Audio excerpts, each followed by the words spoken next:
The first time the Nexari encountered humans, they dismissed them as primitives. Commander Vrex of the Nexari Imperial Fleet watched through crystalline view screens as the small Earth vessel approached, its crude propulsion systems belching radiation, and its hull pockmarked with micrometeorite impacts. "Barbaric," he muttered to his second-in-command, Officer Liridian. "Look how they've barely mastered interplanetary travel. Their technology is at least 3 centuries behind the Galactic. Conquered." Liridian's 6 eyes blinked in sequence. "Yet they've managed to reach Proxima Centauri with such limited means. There might be something resilient about them." "Resilience means nothing without sophistication," Vrex said, mandibles clicking in amusement. "The Nexari conquered 100 worlds with our mastery of quantum mathematics and the language of creation itself. These humans are still using binary code and rudimentary algorithms. The Earthship, the UNSS Horizon, had been dispatched to investigate the massive Nexari vessel that appeared at the edge of humanity's first extrasolar colony. On board was Dr. Kalia Indrani, xenolinguist and mathematician, who stared at the holographic displays with fascination rather than fear. "Captain Orlov," she said, turning to the grizzled Russian who commanded the Horizon, "their hull configurations, they're not random. Those patterns correspond to prime number sequences and quantum wave functions." Captain Fyodor Orlov frowned. "You're telling me their ship is mathematics?" "Not just mathematics. It's a communication system. Their technology seems to be based on mathematical principles so advanced that the very structure of their vessels carries information." Kalia's fingers flew across her console. "I believe they've encoded their language into the fabric of their technology." While the humans puzzled over the Nexari vessel, the aliens had already determined their course of action. The primitives would be cataloged, studied briefly, and then their colony would be assimilated, as was standard protocol for encountering pre-Concord civilizations. "Prepare the translation matrix," Vrex ordered. "Let's see what these savages have to say before we begin integration procedures." The communication came through as a series of mathematical equations, the Nexari standard greeting, explaining their dominance and humanity's new position as subjects of the Empire. But something unexpected happened. Within hours, Dr. Indrani had not only decoded their mathematical language, but had begun to respond using the same principles, sending back prime number sequences that formed complex differential equations. Vrex stared at the response in disbelief. "Impossible. They've answered in near-perfect quantiles. How could they decipher our divine mathematics so quickly?" Liridian's posture stiffened. "Commander, they're not just responding. They're asking questions about our quantum processing cores. Technical questions." The Nexari's dismissive attitude began to falter. Humans weren't supposed to understand the language of creation, the mathematical principles that the Nexari believed were given to them by their gods. It had taken Nexari civilization millennia to develop Quantis, the mathematical language that underpinned their technology, and yet here was this primitive species, decoding and speaking it within hours. "We've underestimated them," Liridian whispered. Commander Vrex's exoskeleton flushed a deep indigo, the Nexari equivalent of growing pale. "No species has ever mastered our language so quickly. Perhaps we should reconsider the integration protocol." On the horizon, Dr. Indrani smiled as she continued the mathematical conversation. "Captain, I think I understand how their faster-than-light drive works. The principles are elegant. It's all about quantum entanglement across dimensional boundaries." "Captain," Orlov stared at her. "How is that possible? We've been working on FTL theory for decades without success." Kalia's eyes gleamed with excitement. "Because we were approaching it wrong. Their mathematics shows us the way. Humans aren't savages, Captain. We just needed the right inspiration." As night fell on the colony world, 2 civilizations prepared for a second day of contact, one increasingly wary, the other increasingly confident. The stars watched in silence, witnesses to humanity's first step toward becoming something the galaxy had never expected. "They're doing what?" Nexari High Council member Zelvax demanded, his translucent appendages trembling with agitation. Commander Vrex's holographic projection flickered before the council. "The humans are improving our equations, Eminence. They've taken our base, Quantis, and introduced new variables that actually streamline the computational process." The council chamber erupted in chittering alarm. For 12,000 years, the Nexari had ruled through their monopoly on quantum mathematics. The sacred language passed down from the architects, beings they worshipped as gods. No species had ever comprehended it fully, let alone enhanced it. "This is heresy," hissed Council Elder Meribian. "The equations are perfect as given by the architects. These humans defile sacred knowledge." Yet the evidence was undeniable. In the 3 weeks since first contact, the human colony had not only mastered basic quantities, but had begun applying it to their own technology. The primitive outpost was now surrounded by a quantum field similar to Nexari defense systems, but operating at 17% greater efficiency.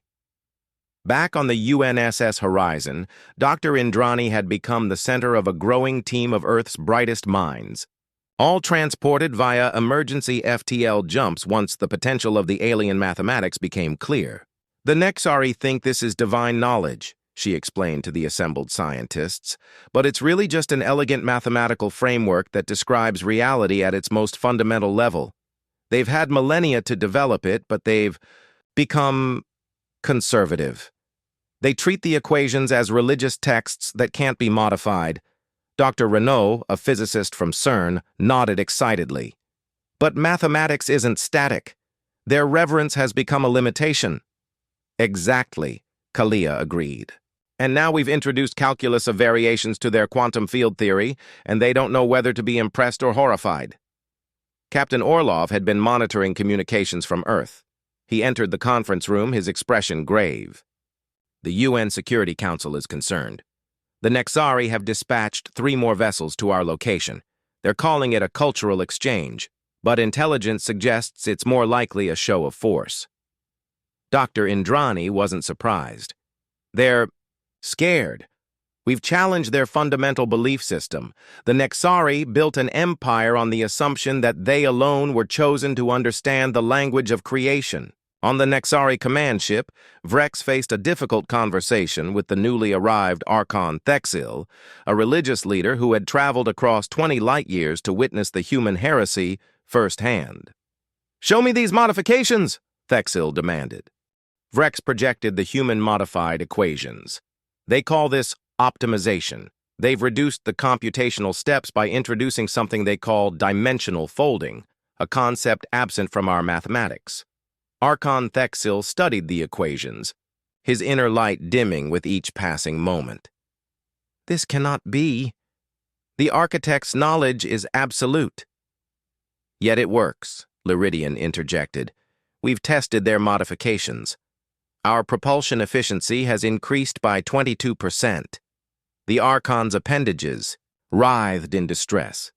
"If they can improve the divine mathematics, then either the architects were not gods or—" He couldn't finish the heretical thought.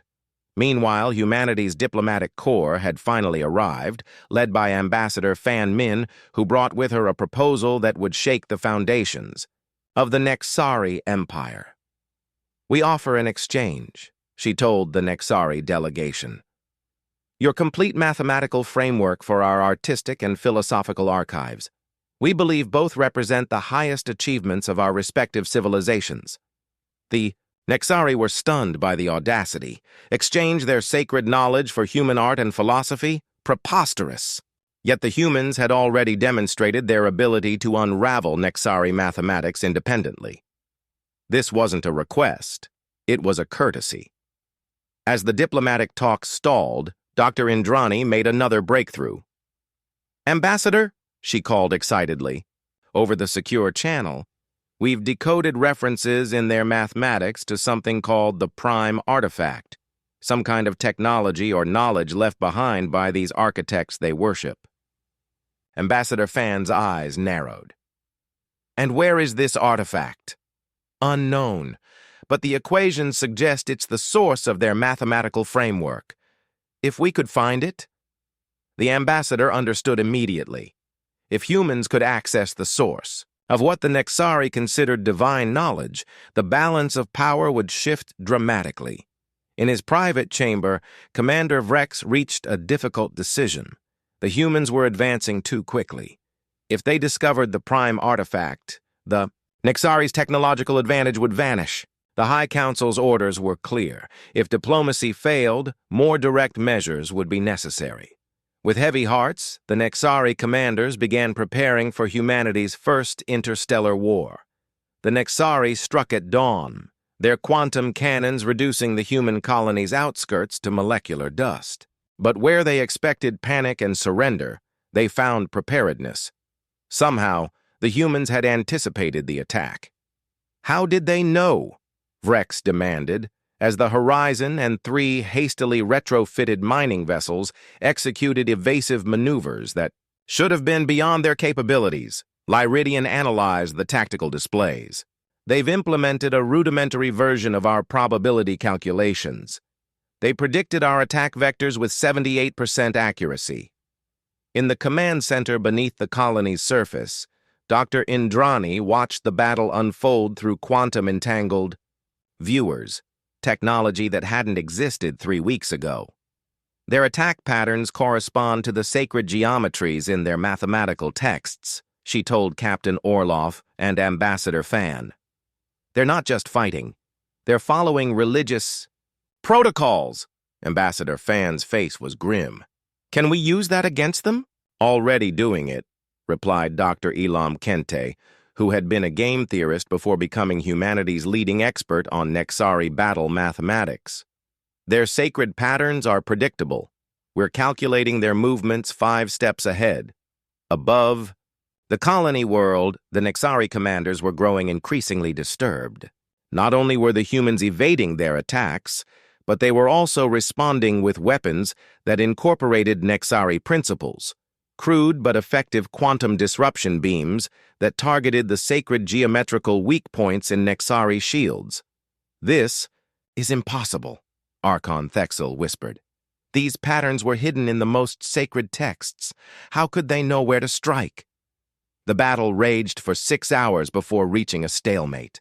The humans couldn't overcome the Nexari's superior firepower, but the aliens couldn't penetrate the colony's hastily constructed quantum defenses. When communication channels reopened, it was the humans who spoke first, in perfect quantese. We have decoded the coordinates of the prime artifact, Ambassador Fan announced, her words rendered in flawless mathematical expressions that sent shock waves through the Nexari command structure. It was a bluff. They had fragments of information, at best, but the Nexari couldn't know that. Archon Thexel demanded an immediate ceasefire. In the negotiation that followed, both sides circled warily around the truth. The humans pretended to know more than they did, while the Nexari concealed their growing theological crisis. If humans could master and improve divine mathematics in weeks, what did that say about Nexari claims of chosen status? Dr. Indrani served as translator, but she was also looking for clues. Every mathematical expression the Nexari used contained embedded cultural information, references to historical events, religious concepts, and, most importantly, hints about the prime artifact. They believe it's some kind of database or repository, she told her team during a break in negotiations. Left behind by these architects, possibly a precursor species that achieved technological singularity. The mathematics we're learning might be just the surface layer of something far more profound. Meanwhile, on Earth, humanity was transforming. The mathematical principles from the Nexari were revolutionizing every field, from medicine to computing. Quantum processors based on simplified quantiles allowed for breakthroughs in artificial intelligence. Medical scanners using dimensional folding detected diseases at the subatomic level. After 3 days of tense negotiations, a fragile peace was established. The Nexari would withdraw their military forces in exchange for human promises not to seek the prime artifact. Both sides knew these promises were empty. As the Nexari fleet prepared to depart, Commander Vrex requested a private meeting with Dr. Indrani. "Your kind learns too quickly," he said without preamble. "The High Council fears you. They will return with a larger force." Kalia studied the commander's alien features, recognizing signs of stress in the fluctuating colors beneath his exoskeleton. "Why are you telling me this?" "Because I have studied your history as you have studied our mathematics. You were not always as you are now. Once, other human tribes called your ancestors savages, did they not? Before you proved yourselves." She nodded slowly. "Many times throughout our history." "Then you understand. The Nexari were also once considered primitive by the elder races of the galaxy. Before we found the prime artifact and mastered its knowledge, before we spoke the language of gods." His final words chilled her. "Find it before we return, or your species will not survive." As Vrex departed, Dr. Indrani realized the Nexari commander had left her with a gift, a quantum data crystal containing star charts and fragmentary coordinates, a starting point in the search for the prime artifact. The race was on. Humanity didn't wait for the Nexari to return. Within months, Earth had launched Project Prometheus, a mission to find the prime artifact before the inevitable Nexari counterattack. Dr. Indrani led the expedition aboard the UNSS Quantum Leap, humanity's first true starship built with hybrid technology. The vessel incorporated human innovation with Nexari mathematical principles, creating something neither civilization had possessed before. "The coordinates Vrex provided point to the Cygnus Void," she explained to her hand-picked crew of 23. Scientists, engineers, and specialists. "It's a region the Nexari consider spiritually significant and highly dangerous." Pilot Ravak Ortiz, formerly of the Mars Colonial Fleet, studied the star charts with concern. "That's 70 light-years from Earth. Even with our new drive, that's a 6-month journey." "The Nexari fleet will need at least 8 months to return in force," replied Security Chief Amara Okafor. "It gives us a narrow window."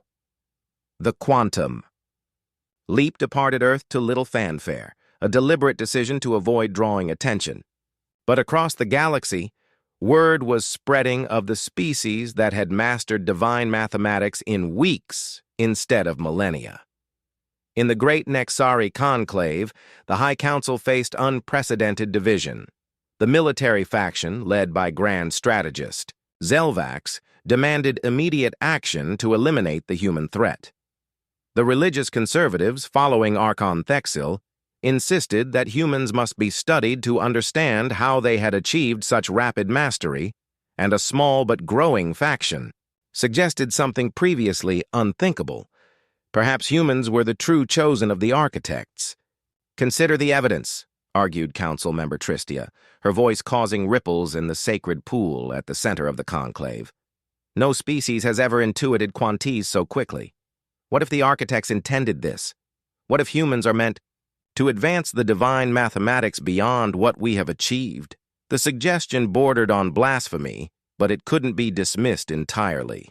The Nexari religious texts spoke of those who would come after and the inheritors of divine knowledge. For 12,000 years, the Nexari had assumed these references were to themselves. As the political crisis unfolded, Commander Vrex faced charges of treason for his unauthorized sharing of information with Dr. Indrani. His defense was simple and shocking. "I acted according to the 7th prophecy," he told the tribunal. "When the inheritors arise, guide them to the source and test their worthiness." It was a rarely discussed text, considered metaphorical by most modern Nexari. Meanwhile, the quantum leap pushed deeper into unexplored space. The journey was not without dangers. Twice they encountered automated defense systems, ancient technologies that responded to their presence with devastating force. Only Dr. Indrani's growing mastery of Quantiz allowed them to communicate with these sentinels and pass unharmed. These are not Nexari systems, she noted after their second encounter. The mathematical signatures are similar but more elegant, more fundamental. I believe these were created by the architects themselves. As they approached the coordinates, the crew made a startling discovery. The Cygnus Void wasn't empty as stellar cartography had suggested. It contained a perfectly camouflaged structure of enormous proportions, a Dyson sphere enclosing a dying star.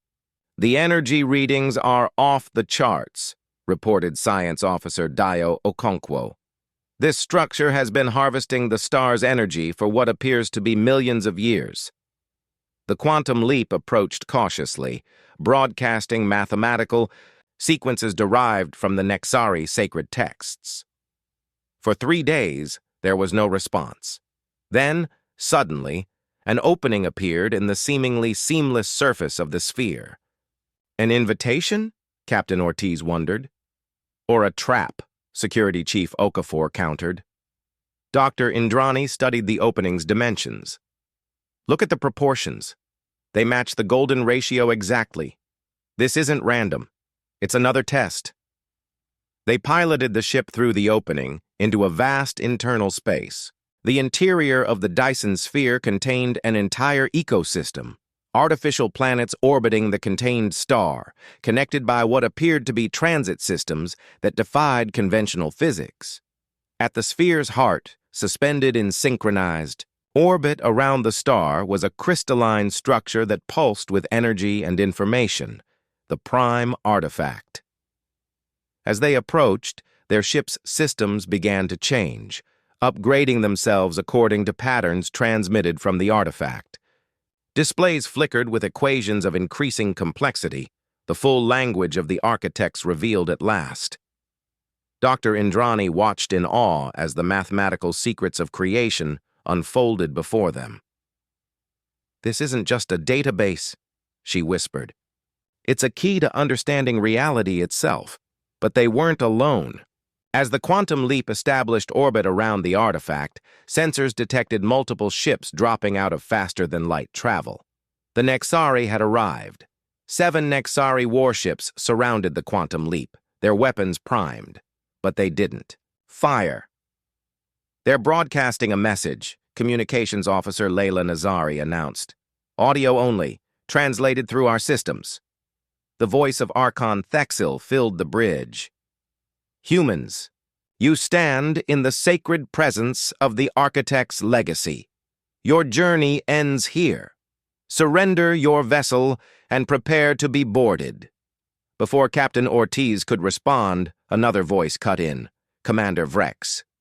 "Dr. Indrani, the Archon doesn't speak for all Nexari. Some of us believe your presence here fulfills ancient prophecies." The situation was deteriorating rapidly. On the bridge displays, they could see the Nexari fleet dividing, 4 ships aligning with the Archon, 3 with Commander Vrex. "They're going to fight each other," Security Chief Okafor realized. "Over us." Dr. Indrani made a swift decision. "Neither side should control the artifact. Captain, take us closer." As the Nexari factions exchanged initial salvos, the quantum leap accelerated toward the crystalline structure at the heart of the Dyson sphere. The human ship was smaller and more maneuverable, slipping through the battle zone, while the larger Nexari vessels engaged each other. "The artifact is responding to our approach," Science Officer Okonkwo reported. "It's reconfiguring itself." The massive crystal structure was indeed changing, facets shifting and realigning as the human ship drew near. Patterns of light danced across its surface, forming mathematical expressions of increasing complexity. "It's like it's awakening," Dr. Indrani said. "Or evaluating us." When they were within a kilometer of the artifact, all ship systems suddenly shut down, then restarted with new configurations. On every screen appeared a single mathematical equation, elegant in its simplicity, yet profound in its implications. Dr. Indrani's eyes widened. "It's a welcome message," and a test. She worked feverishly, applying the mathematical principles she'd learned from the Nexari, but extending them according to human intuition. The response she crafted combined quantiles with human mathematical innovations, calculus, chaos theory, and concepts from quantum computing. When she transmitted the response, the effect was immediate and dramatic. The artifact pulsed with blinding light, and a directed energy beam enveloped the quantum leap. But instead of destroying them, it began transmitting data directly into their ship's systems. Outside, the Nexari battle had paused as both factions witnessed the artifact's response. "What's happening?" Captain Ortiz demanded as their displays filled with cascading information. "The artifact is downloading into our databases," Dr. Indrani replied in awe. "Not just mathematics, but history. The history of the architects, of the galaxy, of everything." Through the torrent of information, a coherent narrative emerged. The architects hadn't been gods, but an ancient species that had achieved technological transcendence. Before departing for another plane of existence, they had left behind the prime artifact, a test and a gift for whatever species proved worthy. The Nexari had discovered it 12,000 years ago and had been granted access to its mathematical framework, but only the outer layers. They had mistaken their limited understanding for complete revelation and built a religion around it. Now humanity was being offered something more. "The artifact is offering us a choice," Dr. Indrani explained, as she interpreted the complex mathematical message. "We can take what the Nexari received, the mathematical framework alone, or we can accept a deeper integration, becoming caretakers of the artifact itself." "What does that mean, deeper integration?" Security Chief Okafor asked suspiciously. "It means evolution," Dr. Indrani replied, "a symbiotic relationship with the artifact's technology. It would change us, but we would retain our humanity, our creativity, our innovation, the very qualities that allowed us to improve upon the mathematics in the first place." Captain Ortiz looked troubled. "That's not a decision we can make for all humanity." "We don't have to," Dr. Indrani said. "Look, outside, the Nexari vessels were approaching, weapons powered down. On the communications channel, Commander Vrex spoke. "The artifact has rendered its judgment. For 12 millennia we misunderstood. We were never the final inheritors, merely the caretakers until you arrived." Archon Thexil's voice followed, heavy with emotion. "Our most sacred texts foretold this moment. The inheritors will speak the language of gods, yet improve upon it with the fire of innovation. We mistook ourselves for the chosen ones." Dr. Indrani understood then what Commander Vrex had suspected all along. The Nexari hadn't been meant to guard the divine mathematics forever. They were meant to preserve it until a species came along that could take it further. That species was humanity. "We accept the role of caretakers," Dr. Indrani transmitted, to both the artifact and the Nexari fleet. "But not as rulers or gods. As students and teachers, in partnership with the Nexari and any other species willing to learn and contribute." The artifact pulsed once more, and across the Dyson sphere, ancient systems awakened. The architect's final legacy was beginning, and in that moment, humanity took its first step toward a destiny among the stars. 5 years after the discovery of the prime artifact, humanity had transformed. The Dyson sphere, now called Nexus, had become a center of learning and cooperation, with representatives from 37 species studying there, including a significant Nexari contingent. Dr. Kalia Indrani, now Director of Interspecies Relations, stood at the observation deck overlooking the central plaza, where beings from across the galaxy mingled and collaborated. The integration with the artifact's technology had given humans enhanced cognitive abilities and lifespans, but they had insisted on maintaining their physical forms and, most importantly, their cultural identity. "Still admiring your handiwork?" asked a familiar voice. "Commander Vrex, Now Ambassador Vrex approached with the distinctive clicking gait of his species. "Our handiwork," she corrected. "Without you, we might never have found this place." Vrex's exoskeleton rippled with colors that Kalia now recognized as thoughtful amusement. "Without you, we would have continued worshipping equations instead of understanding their purpose." The purpose had become clear as they deciphered more of the architect's legacy. The mathematical language wasn't merely technology, it was preparation. The architects had seeded the galaxy with different pieces of knowledge, waiting for species to develop enough to find them, understand them, and ultimately combine them. "The Galacron delegation arrives tomorrow," Kalia noted. "They're bringing their harmonic crystals, another piece of the architect's technology. And the Moravians have finally agreed to share their temporal mechanics," Vrex added. "The assembly is nearly complete." The assembly was what the architects had intended all along, a gathering of diverse intelligences, each bringing unique perspectives and pieces of ancient knowledge. Together, they were building something unprecedented, a bridge across dimensions to make contact with the architects in their new realm of existence. But not everyone embraced this future. A faction of Nexari fundamentalists, led by the exiled, Archon Thexil, had established a separatist colony on the outer edges of the sphere. They clung to the old religious interpretations and viewed humanity's innovations as heresy. Similar conservative elements existed among humans and other species, those who feared change or loss of identity. The Traditionalist Coalition has submitted another formal protest, Vrex said, his colors shifting to concern. "They claim the dimensional bridge violates natural law." Kalia sighed. "They're afraid. Change is difficult."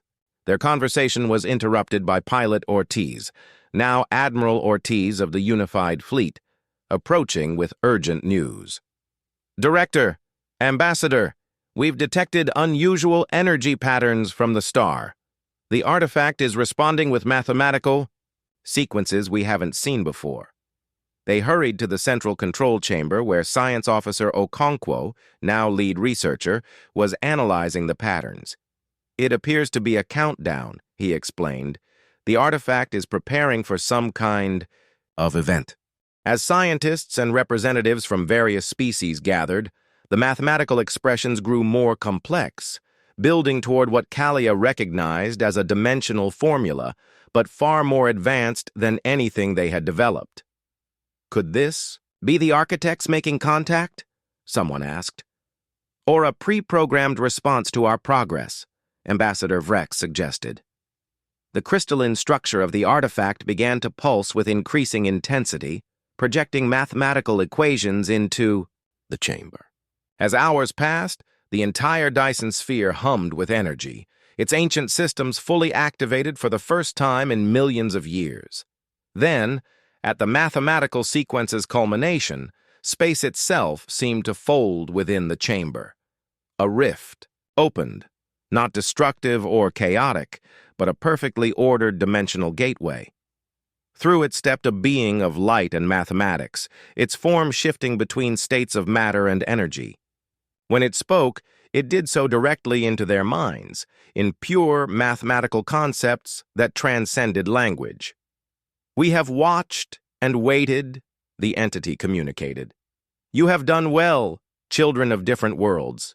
It was not an architect as they had expected, but something different. A symbiotic being created from an ancient species that had followed the same path humanity and the Nexari were now treading. A species that had found its own artifact, integrated with it, and transcended physical limitations. The architects seeded the galaxy with knowledge, dividing it among promising species, the entity explained. Not to create worshippers, but to ensure that when understanding came, it would arise from cooperation, not dominance. Only through the combining of diverse perspectives could their legacy be fully realized. Kalia stepped forward. "Then the assembly, our work to bring species together, this was their intention all along?" "The first step," the entity confirmed. "There are challenges ahead that no single species could overcome alone. The architects foresaw threats to all life in this galaxy, threats that require unified response." The entity revealed glimpses of these coming challenges: void entities that consumed stars, cascading dimensional instabilities, and rifts in space-time that could unravel reality itself. Threats not of conquest but of extinction, against which even the architects had struggled. "We are not alone in the universe," the entity continued, "nor are we the most advanced beings within it. But together, united in understanding, we need, not fear what comes." As the entity prepared to depart, it left them with a final revelation: coordinates to other artifacts scattered throughout the galaxy, each containing pieces of knowledge that, when combined with what they had learned, would prepare them for the trials ahead. After the dimensional gateway closed, a profound silence fell over the chamber. Then, slowly, representatives of different species, humans, Nexari, and a dozen others, began to discuss what they had learned and what it meant for their futures. Ambassador Vrex turned to Kalia. "Once we called you savages," she smiled. "And now we all speak the language of creation together." In that moment, standing among beings from across the galaxy, Kalia understood that humanity's greatest strength had never been its ability to master alien mathematics, but its capacity to build bridges between different ways of thinking, to find unity in diversity. Outside the Dyson sphere, the galaxy continued its eternal dance, unaware that its children had taken their first unified steps toward a destiny greater than any single species could achieve alone.